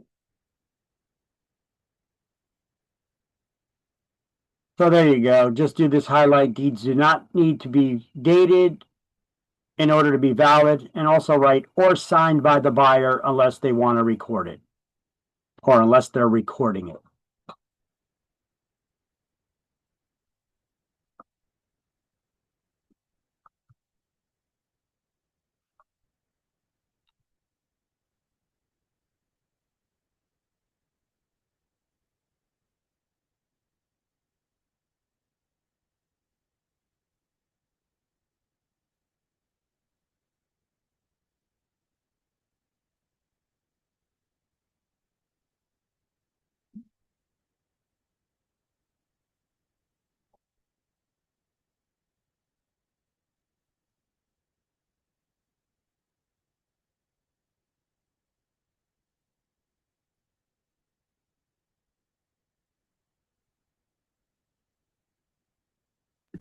And done.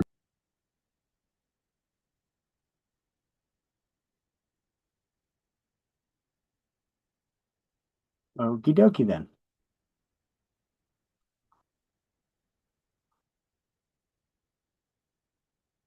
So these are the requirements to convey property. This is the anatomy of a deed. And my explanations, my in-depth explanations of the deed. So the grantor you have to have a grantor. That's the seller. The seller has to be 18 years of age or older to effectively convey, or the contract may be voidable. Voidable by who? The minor. You can't have a contract with a minor and enforce it against the minor. The minor, however, can enforce it against the adult. But either way, you got to be at least 18 years of age or older to effectively convey, or the contract may be voidable. And you must have a legal capacity to sign the contract. You got to be of sound mind and legal age. You have to have a grantee that's named with reasonable certainty that they can be readily identifiable in that deed.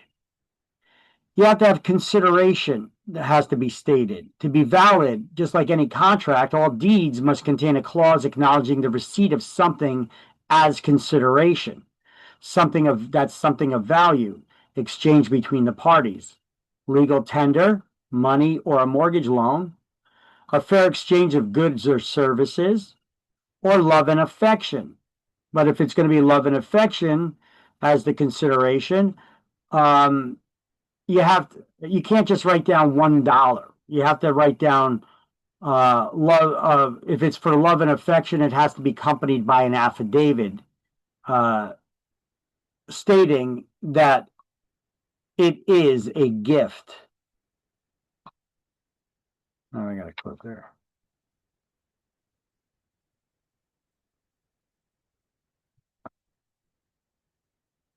stating that it is in fact a gift.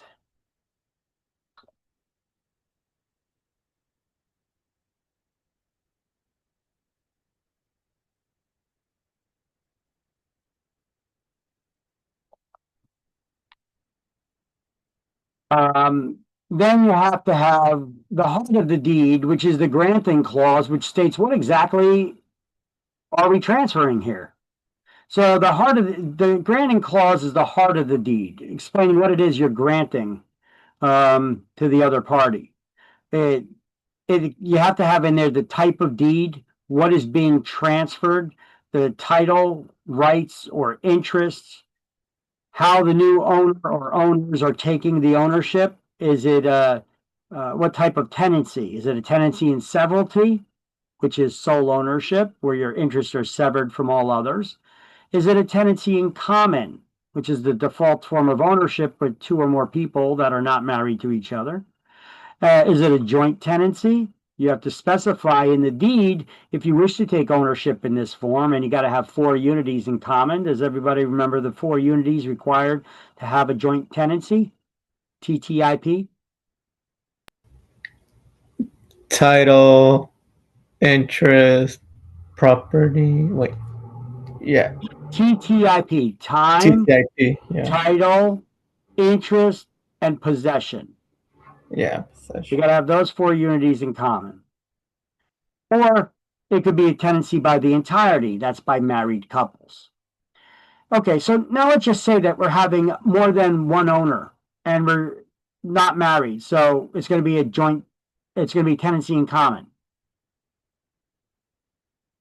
And you put up 75% of the cash and I put up 25% of the cash. We are 50-50 owners, like it or not, unless you state otherwise in the deed. So where would you state that? Well, you would state it in the habendum clause. So we stated tenancy in common in the granting clause, but that needs to be clarified there. So we need to put any clarifications in the habendum clause, which always follows the granting clause and begins with the words to have and to hold. You need to know that. That could be an exam question in itself. What is the clause in the deed that begins with the words to have and to hold? The habendum clause. So its provisions must match with those in the granting clause. They can't contradict them. It's supposed to be clarifying them. And it specifies things stated in the granting clause that require further clarification, like the percentage of ownership, if several owners not having equal ownership shares, or naming a remainder man if it's a life estate, etc. There has to be a description of the real estate. One of those 3 legal descriptions, meets and bounds, rectangular or government survey, or a plat map. Although lot and block numbers and the address are helpful in describing property, they are not legal descriptions. Let me change that word "is" to "in." Let me do that in the notes too.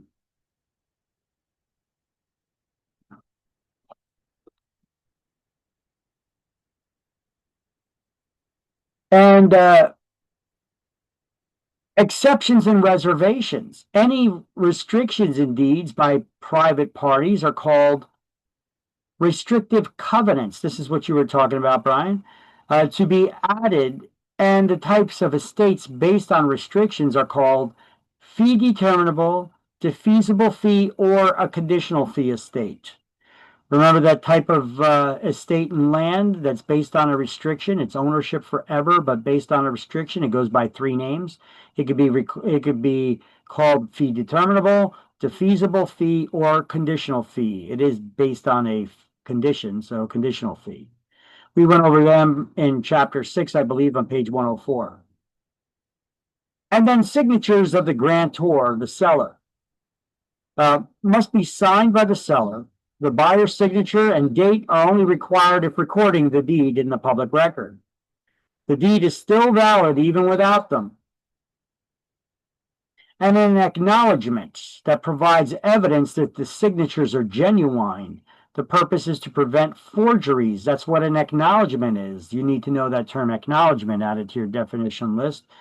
You it's usually witnessed by a notary, judge, attorney, or elected official. So what is an acknowledgement? It's to prevent forgeries. Somebody checks your ID or verifies they know who you are. Okay. Like a notary, judge, etc. One of these qualified people.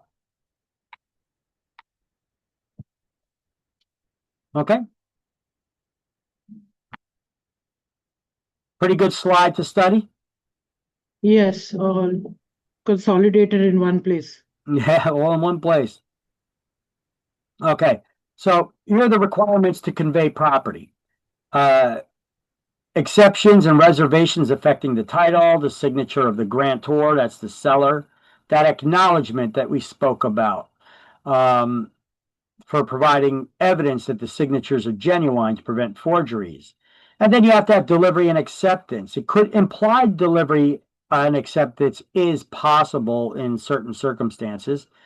So the transfer of ownership takes place upon delivery and acceptance of the deed itself. I know of one case, I forget who it was, but it was one of these Motown divas from New Jersey who sold her property, and they did all this stuff on the phone with her attorney and the buyer and their attorney. They were all doing like conference calls, and then they were doing all the paperwork. So she sold her property. The guy wired the funds over, and then she signed the paperwork and put it in a FedEx envelope, was on her way out the door to deliver it, and she dropped dead. Massive stroke or whatever it was. She dropped dead before she delivered the documents. So when does the transfer of ownership of the real estate take place? Upon delivery and acceptance of the deed itself. So this became a little bit of a problem, at least for her kids, because they didn't want to give up the property and they didn't want to give up the money in the account. You don't get to keep it. So, usually those funds are held by a fiduciary, a closing agent, title company, attorney, and then when they get all the paperwork signed, then the money's released and they get the keys and all that stuff. But he just transferred over the funds to her, and she dropped dead, signed the paperwork, but never delivered it. So the kids tried keeping the money and the property, greed. And then that ended up going to court, and obviously they were not able to keep it because it's simply not their property. It's you either get to keep the house or the money, not both. But she already signed the documents. Now, the argument was, did actual delivery and acceptance take place to transfer the ownership? So if the guy really wants the property, does he get the property? Or can that be in debate? That could be in debate because an actual delivery and acceptance of the deed had not taken place. However, conference call, and there were witnesses. You got the both parties' attorneys involved, Plus, you also got her signing the deed. So she did sign the deed. But this could create issues, obviously, right? Because the delivery and acceptance didn't take place. But in this instance, I believe they did consider it as an implied delivery and acceptance of that deed. So they granted the ownership, and then the kids who were to inherit her belongings got the money. But they had to go bye-bye. Now, I'm sure they could have argued it in court and such to try to keep the property, but you either get the property or the money, not both. Okay, so let's highlight the consideration. To be valid, all deeds must acknowledge some sort of a consideration. And then you have to have an affidavit, a sworn statement showing that it is love and affection. That's another term to add. Affidavit, that's another A word. We have acknowledgement, which proves that signatures are genuine. And affidavit is basically just a sworn statement. Let me see, did I have the word affidavit somewhere in there about when we were talking about the love and affection, what is being transferred? Yes, I did. So look at that. I got all those terms on that one slide. I got a lot of good stuff on that one slide. You guys want me to back up and you didn't take a picture of it, I could.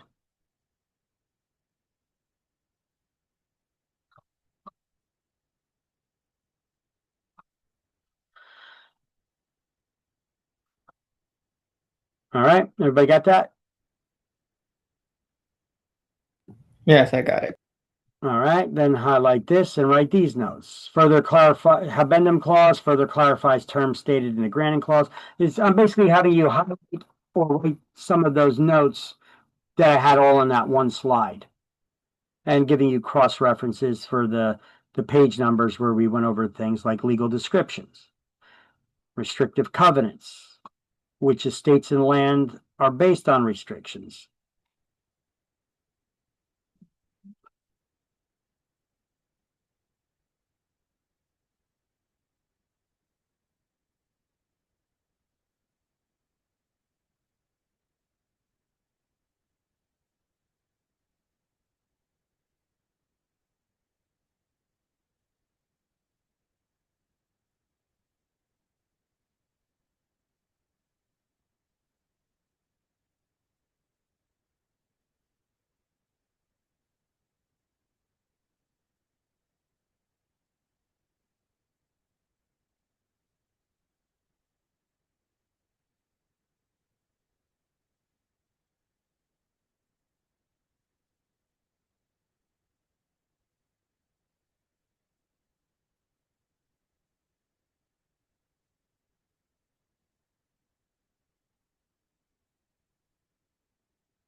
Yeah, got it.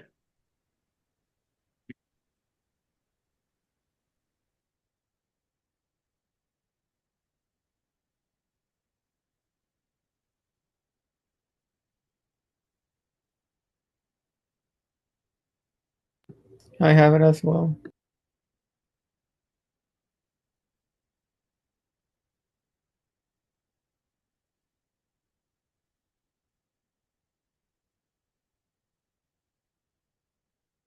Okay.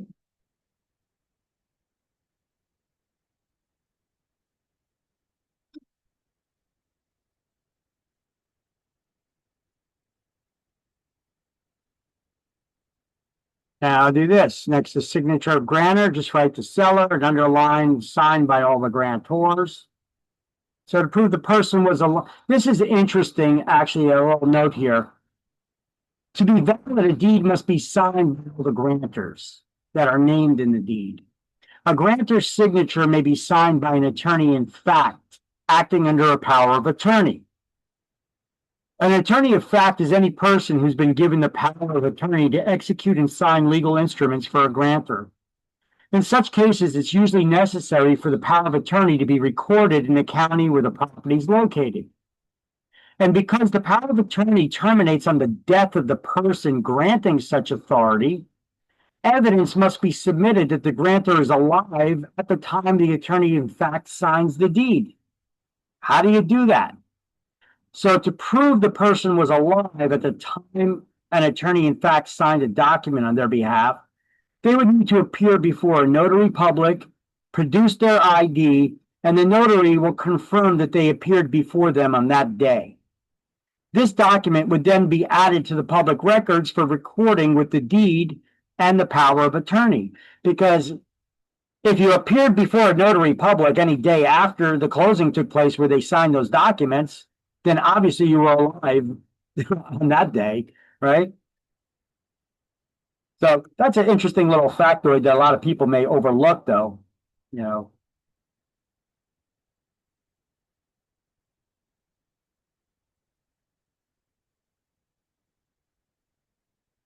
Signature to convey property. And use of the one, two.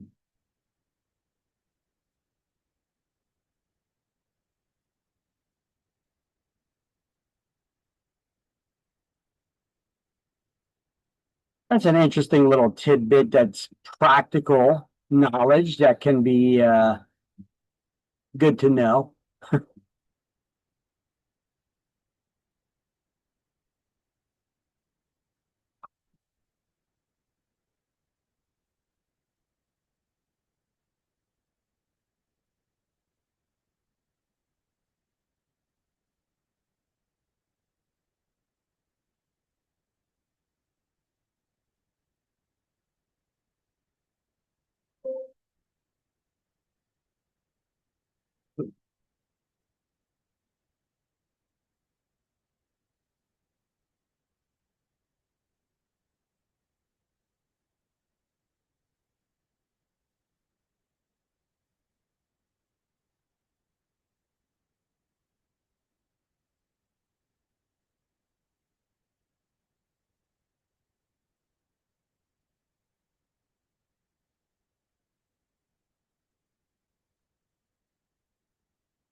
All right, so an acknowledgement, once again, let's do these highlights.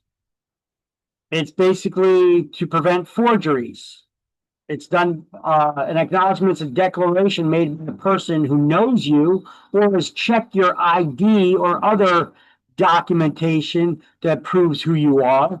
And the purpose is to prevent forgeries and having people signing documents, especially if they're going to be recorded in the public records. So, although an acknowledgement is not required to make a deed valid, in New Jersey, deeds cannot be recorded in a public record unless they've been acknowledged.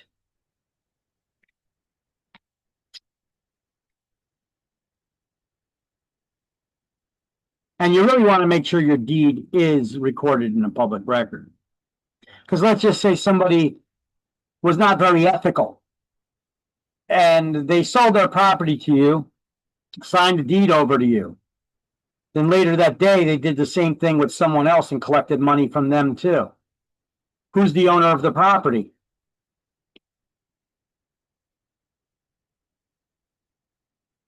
Whoever records their deed in the public record first. Then the other one got to chase after me and find me. I'll be sipping margaritas somewhere where they don't got extradition treaties.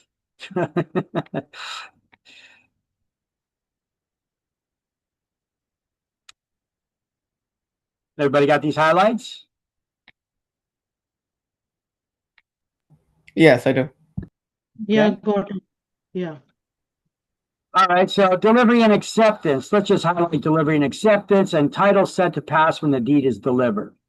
And then you guys remember or recall from way back when they used to have these after school, used to have these little commercials. There were actually cartoons that they had after kids got out of school called Schoolhouse Rock. You guys remember those things, Schoolhouse Rock? What is a bill? They showed you how to make how Congress passes bills, how government passes bills. And then they had conjunction junction, what's your function? You know, all those things. They're kind of catchy, like little cartoons with musicals that explained you know, basic stuff for kids. They just taught kids. They're educational cartoons. They call them PSAs, the public service announcements. And just think of that cheesy little cartoon characters and voices as I read to you a story about how did people actually transfer the ownership of real estate in the Middle Ages when few people were literate? They didn't know how to read or write. It was only like the kings and queens and emperors and people in power that were the wealthy, were the educated ones. It works the same way today too, for the most part, right? The wealthy are the educated ones, and this is why a lot of politicians try to keep people dumbed down. It's easier to control people when they're stupid, and you could take advantage of them. So in the Middle Ages, how did we transfer the ownership of real property when few people were literate and didn't know how to read or write? Well, here, I'm going to do it using that cheesy little cartoon character voice that they always had. Just close your eyes and try to picture what I'm explaining to you. Are you guys ready? Here we go. So how did the transfer of ownership of a piece of real estate work in the Middle Ages when people did not know how to read or write? Well, works like this. Close your eyes. In England during the Middle Ages, when few people were literate, transfer of title occurred in the following manner. The seller took the buyer to the field in question, and they walked the boundaries. This was known as the beating of the bounds. Then the seller reached down, took up a clod of the earth that represented the whole field, and they handed it to the buyer. At the moment when the buyer seized that clod, they became the owner of the land. Today, a document is used instead of a clod of earth, but title still said to transfer at the moment of delivery and acceptance, and the owner still said to be seized of the land. The word season still denotes ownership and control. Could you see those? Did you guys see that in your heads? You know, the little characters, they're walking around the property's boundaries, and then he picks up a piece of the dirt and then sticks it in the other guy's hand, and he's like, "Hey, now I'm the owner." Okay, so you got that clod of dirt that proves you're the owner. Okay, what are you gonna do? Put it in a bowl inside the house? Okay, so somebody comes by to challenge your ownership. What are you gonna do? Show them a piece of dirt? This is why land was always being taken from people. They were forced off their land. Today we use documents. Back then they used documents, but people who were illiterate couldn't. So if they're buying a piece of property, you just walk them around the boundaries, and then you picked up a piece of the dirt and you handed it to them and be like, "Hey, here you go, it's yours now."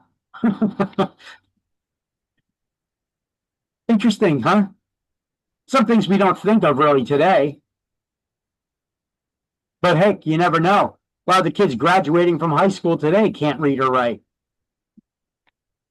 We're headed backwards, or are they just keeping us down? Who are these educators? Why do they want to keep us dumbed down? All right, so execution of corporate deeds. How does that work? Execution of corporate deeds. Who makes the decisions in a corporation to buy or sell real property that the corporation owns.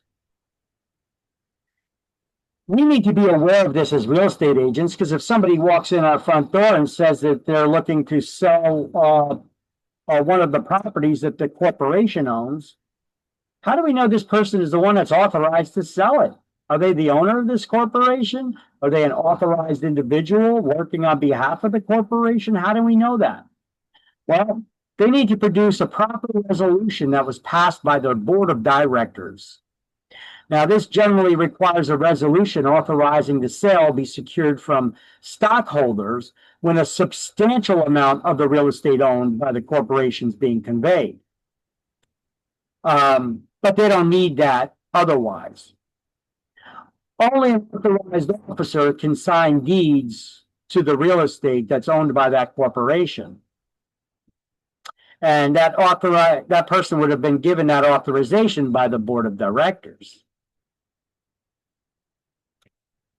It's the same thing if somebody wants to open up a bank account. They start a corporation, or even here, more common that we come across. We got people that they have their LLC, right? They started an LLC and they want to open up a bank account. They go to the bank. The bank's not just going to let you open up a business in the name of an LLC. Prove that you have something to do with that LLC. Are you the owner of the LLC? That limited liability company? They're not going to just let you open up a bank account in the name of an LLC. So they're going to need to produce some sort of a documentation. So we need to operate on those same wavelength of standards there. As real estate agents, if somebody comes in the office, they want to sell or buy real estate, for that matter, in the name of a corporation or LLC or what have you. Okay, so a corporation can convey real estate only upon a proper resolution passed by its board of directors. If all or a substantial portion of the corporation's real estate is being conveyed.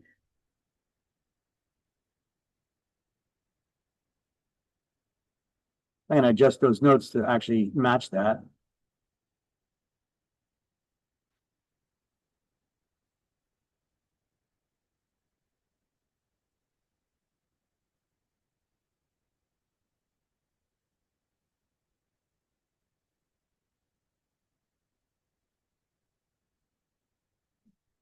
That's good.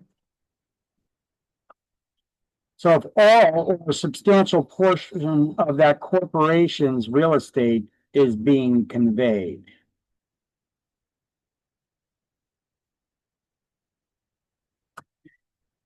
And if all or a substantial portion of that corporation's real estate's being conveyed, it also usually requires a resolution authorizing the sale be secured from the stockholders. Now, that would not be a normal situation, though. Just picture General Motors wants to sell one of their plants because they're shutting it down. They got to send out a letter and wait for a response from the millions of shareholders that they have before they could sell it? No. That would only be the case if they were selling all or a major substantial portion of their real estate that they own. Otherwise, it's not really a feasible thing to do. Now, deeds to real estate can be signed only by the authorized officer. The authority of the officer must be granted by a resolution passed by that board of directors. And sometimes corporations have a corporate seal, and they want it affixed to any official documents. But unless they mentioned that corporate seal in the acknowledgement, then it doesn't need to be used.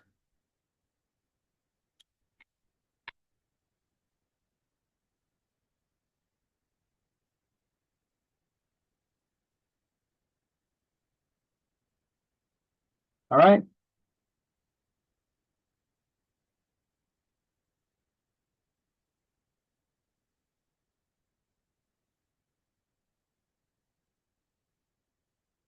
Let me know when everybody's got that. I'm good. All right, then that pretty much concludes this chapter. We're done with chapter 19. And now it's time for the key terms to review. That wasn't so bad, right? A lot of information in there, though, in this chapter that you're going to see on exams, though. This is one of those chapters. They got a lot of those terms and definitions and concepts that you need to know about. Okay. All right, so let's do the key terms to review, chapter 19. Get to the end of this chapter here. There are two key terms to review in this chapter. Let's start off with key terms 1. One who receives property through a deed. What do we call Grantee. one who receives property through a deed? Grantee. 9 is A, the grantee. A deed implying that the grantor is the property, but nothing more. D. Wait. Oh, no. Bargain and sale deed. A straight bargain and sale deed. 2 is B. They're just saying they have the legal right to sell the property, but they're not making any other guarantees. 2 is B. Actions that actually transfer the title. Deed. I just told you a little story about how we actually transfer the title. Oh, Delivery and acceptance. The delivery and acceptance. 8 is C. A clause that is, clause in a deed that makes the transfer. Clause in a deed that makes the transfer. Granting clause. It is the granting clause, which is the heart of the deed. Correct. 10 is D. A legal promise. Covenant. 5 is E, a covenant. A document used to transfer title to a parcel of real estate. Deed. 7 is F, the deed. How do we transfer the ownership of real property? By deed. How do we transfer the ownership of personal property? Bill of sale, right? Okay. Mean sea level at New York Harbor, also local zero elevation point. This is Datum? referred to That's as the what? datum. That's the datum. That's the datum. 6 is G. A deed stating that the grantor has not encumbered the property. Bargain and sale. Bargain and Bargain and sale. CAG. Yes. Do not be lazy and not read that last part, because if you just say bargain and sale, that's a totally different deed than a bargain and sale CAG. That's why I stopped right there, when you just ended it, So yes, bargain and sale CAG. 3 is H. A declaration to a notary or other official to prevent forgeries. Acknowledgement. 1 is I, it is an acknowledgement. And what do we call the marker that's placed by the U.S. Geological Survey, the USGS, stating elevation? What do we call that actual marker? Benchmark. A benchmark. 4 is J, correct. Key terms 2. Spot at which a meets and bounds description begins and ends.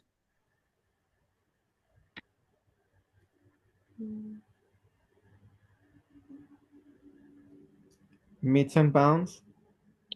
Now, what do we call that spot in a meets and bounds legal description? What do we call that spot where their measurement begins and ends? The point of beginning. The POD, or point of beginning. 6 is A. Fixed natural or man-made objects identifying boundaries in the meets and bounds descriptions. Monument. Monuments, those are those piece of rebar that the surveyor bangs into the corners of the ground. Correct. 5 is B. One who transfers title by signing a deed. Grantor. Grantor. A grantor. 1 is C. A description sufficient to identify a parcel that is acceptable by a court of law. Legal description. It is a legal description. 3 is D. What do we call the clause in the deed that begins with the words to have and to hold? Habendum clause. 2 is E. It is the habendum clause. I like to mispronounce it to remember it. It is the have been to hold clause. The habendum clause is the have been to hold clause, the one that word begins with the words to have been to hold. Habendum, have been to hold. Okay, that's the way I remember it anyway. 2 is E. A deed providing the grantee with the most protection. Warranty deed? A warranty deed, a full covenant and warranty deed. 9 is F. System for land description used in western states. Meets and bounds? Oh, rectangular. Rectangular survey system. Rectangular or government survey system. 8 is G. Deed releasing any interest grantor may have without claiming season. Quick claim deed. A quick claim deed. 7 is H. A description using boundaries and direction. Meets and bounds. Meets and bounds. 4 is I. And that concludes chapter 19. Although I just found another little picture of a subdivision on page 371. I don't know if I had that in the notes on the slideshow. Let me take a look really quick. Oh, that's not the slideshow. Let me see the slideshow. Oh, I closed it already. All right, let me open it up again. Let's check the 19.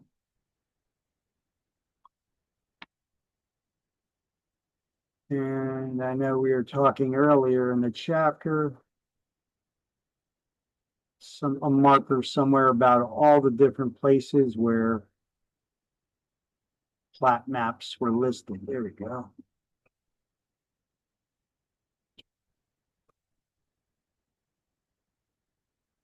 So on the slideshow here, 371. Okay, I do have that one listed in there as well. I just don't got a screenshot of that in there. And it's probably because I used a bigger map. I use this one instead. Okay, same purpose. Okay, it's good. All right, so that concludes chapter 19.